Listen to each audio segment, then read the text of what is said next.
la visite des années 70 aujourd'hui. D'accord. Donc sous forme de petite chorale, ils vont être 25 ou 30 sur scène. Quand même. Petite. Voilà, dans le style un petit peu comédie musicale, si on veut. C'est très joué, très entraînant. Et voilà, on a découvert ça par une amie. On est allé les voir à Poitiers et ça nous a vraiment enchanté. Et je pense que ça va faire à tout le monde, du public jeune ou plus ancien.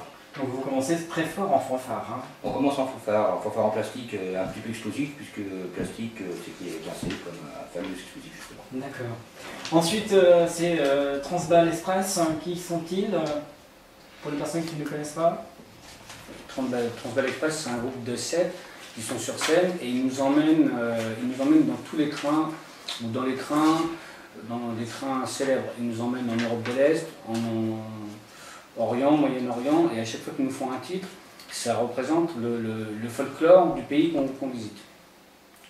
Et ils sont de où? Ils sont de la région? Ils sont de Poitiers aussi. Ah, de Poitiers, donc ils sont tous de Poitiers. Eux, ils sont de Poitiers. Ces deux groupes-là, ils sont de Poitiers. Enfin, Poitiers et les environs. D'accord. On a voulu leur permettre le covoiturage. Ouais, voilà, exactement. C'est en plus, c'est de plus en plus à la mode maintenant, le covoiturage. C'est vrai, en plus, hein, avec l'essence maintenant, n'en parlons pas. La sensibilité, c'est écolo depuis le début. Hein. Oui, bah ça c'est vrai. Vaisselle, pas jetable justement, pas jetable. Toilettes sèches, etc. J'en passe. Et maintenant, covoiturage. Covoiturage. Alors ensuite, toujours la même journée, donc Pierre Dunoyer, que fait-il?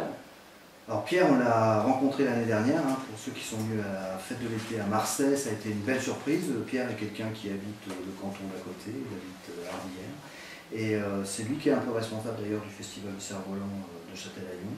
C'est un passionné de cerf-volant, de toile, et en fait il nous a proposé l'année dernière des toiles d'ombrage, c'est magnifique. Et on va refaire ça cette année dans un site qu'on va complètement sublimé à Saint-Georges-du-Bois, pas du tout dans le parc comme d'habitude d'ailleurs, et donc Pierre sera avec nous pour mettre en valeur, mettre en image, je ne sais pas trop quoi dire de plus, en fait ça va être très beau c'est sûr.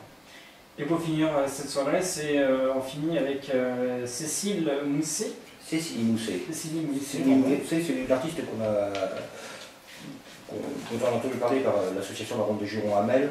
Elle nous fait des structures illuminées qui sont magnifiques et qui vont prendre toute leur ampleur dans la nuit. C'est-à-dire qu'elle est éclairagiste à la base, elle fait du spectacle et elle s'est mise à faire des structures. Donc l'expo qui s'appelle Aperçoit, qu'on va faire venir, ce sont des plaques percées avec des textes qui non seulement vont être jolies de jour, mais vont prendre toute l'ampleur à la tombée de la nuit et ça va nous...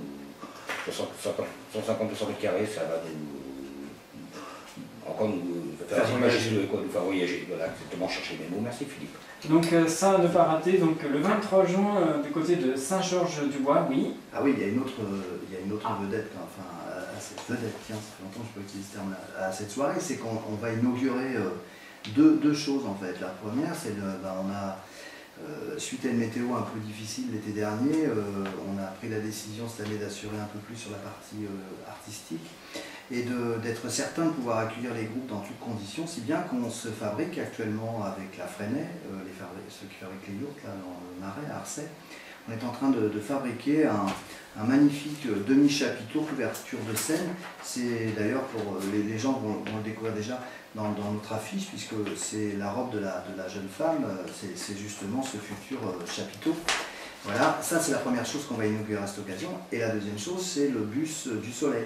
On est actuellement en train de finaliser le bus du soleil, puisque, comme je disais tout à l'heure, les scènes d'été c'est un moment écolo aussi, puisque la vaisselle, ça fait des années qu'on l'a fait sur place, chaque client est invité à faire sa vaisselle.